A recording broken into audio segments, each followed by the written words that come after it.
നമസ്കാരം. ഞാൻ doctor P Lakshmi Ammal, പട്ടം SUT ആശുപത്രിയിലെ ഗൈനക്കോളജിസ്റ്റാണ്. വലിയ വലിയ കാര്യങ്ങൾ സംസാരിക്കുന്നതിന് പകരം ചെറിയ കാര്യങ്ങൾ സംസാരിക്കാം എന്നാണ് ഞാൻ വിചാരിക്കുന്നത്.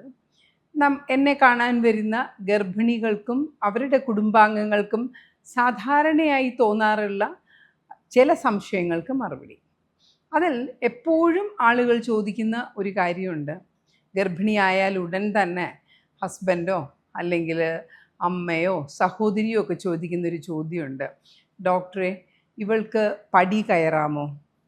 അല്ലെങ്കിൽ ഗർഭിണി തന്നെ ചോദിക്കും, ഡോക്ടറെ എനിക്ക് ഭർത്താവിൻ്റെ കൂടെ ബൈക്കിൽ യാത്ര ചെയ്യാമോ? അല്ലെങ്കിൽ ഞാൻ ജോലിയുള്ള ഒരു സ്ത്രീയാണ്, അപ്പോൾ എനിക്ക് എത്ര നാൾ വരെ ജോലിക്ക് പോകാം?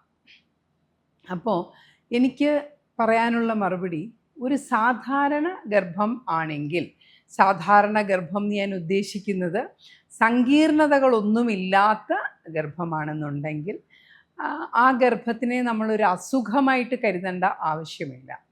ആ ഗർഭിണിക്ക് വേണ്ട സാധാരണഗതിയിലുള്ള ശുശ്രൂഷ മാത്രം നൽകിയാൽ മതിയാകും.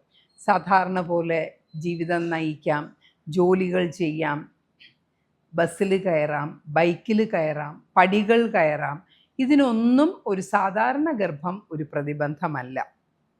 പിന്നെ ഏത് തരം ഗർഭിണികൾക്കാണ് പടി കയറാൻ പാടില്ലാത്തത്?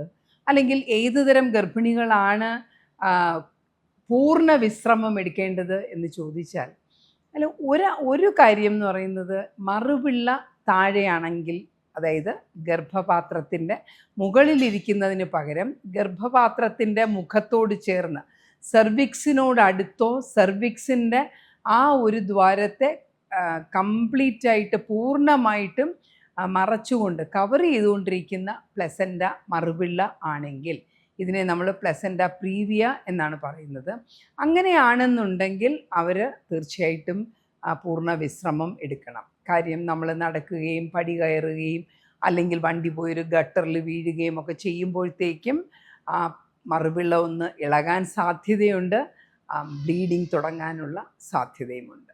പിന്നെ നമുക്ക് ഗർഭിണികൾക്ക് പ്രഷറിൻ്റെ അസുഖം നമ്മൾ കണ്ടുപിടിച്ചിട്ടുണ്ടെങ്കിൽ തീർച്ചയായിട്ടും അവർക്കും വിശ്രമം ആവശ്യമാണ്. പടികൾ കയറാൻ പാടില്ല എന്നല്ല, ചെറിയ പ്രഷറൊക്കെ ആണെങ്കിൽ സാധാരണ പോലെ അവർക്ക് അങ്ങോട്ടും ഇങ്ങോട്ടും നടക്കുകയും കാര്യങ്ങൾ ചെയ്യുകയൊക്കെ ചെയ്യാം. പക്ഷേ പ്രഷർ കൂടുതലാണ് എന്നൊക്കെ ഉണ്ടെങ്കിൽ നമുക്ക് ആയാസം വരുന്ന ജോലികളൊന്നും ചെയ്യാത്തതാണ് നല്ലത്. ബെഡ് റെസ്റ്റിൻ്റെ ആവശ്യമില്ല. ബെഡ് റെസ്റ്റ് നമ്മൾ ആകെ പറയുന്നത് മറുപിള്ള താഴെയായിരിക്കുമ്പോൾ മാത്രമാണ്. പിന്നെ യാത്ര ചെയ്യാമോ എന്ന് ചോദിച്ചാൽ തീർച്ചയായിട്ടും യാത്ര ചെയ്യാം. യാത്ര ചെയ്യുന്ന സമയങ്ങളിൽ നമുക്ക് വെളിയിൽ നിന്നുള്ള ഭക്ഷണം, അതായത് നമുക്കത് നല്ല ഭക്ഷണമാണോ എന്നറിഞ്ഞൂടാത്ത ഭക്ഷണങ്ങളൊന്നും കഴിക്കരുത്. വയറിന് അസുഖമൊക്കെ വന്നു കഴിഞ്ഞാൽ പിന്നെ നമ്മൾ അതിന് ചികിത്സിക്കണമല്ലോ. കഴിയുന്നതും ഗർഭിണിയായിരിക്കുമ്പോൾ നമ്മൾ ഡോക്ടർമാർ തരുന്ന വിറ്റാമിൻ ഗുളികകളല്ലാതെ വേറൊന്നും കഴിക്കാൻ ഇടവരാതിരിക്കുന്നതാണ് നല്ലത്.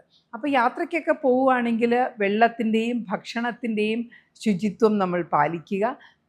പറ്റുമെങ്കിൽ ഒരു മാസ്ക് ധരിച്ച് തന്നെ പോവുക. കാര്യം, അസുഖങ്ങളൊക്കെ വന്നു കഴിഞ്ഞാൽ വീണ്ടും ഗർഭത്തിനോടൊപ്പം അസുഖങ്ങളൂടെ വന്നു കഴിയുമ്പോൾ പനി, വൈറൽ ഫീവർ ഒക്കെ വന്നു കഴിഞ്ഞാൽ ഗർഭിണി കഷ്ടപ്പെടും. മാത്രമല്ല മറ്റു മരുന്നുകൾ കഴിക്കേണ്ടിയും വരും. നന്ദി, നമസ്കാരം.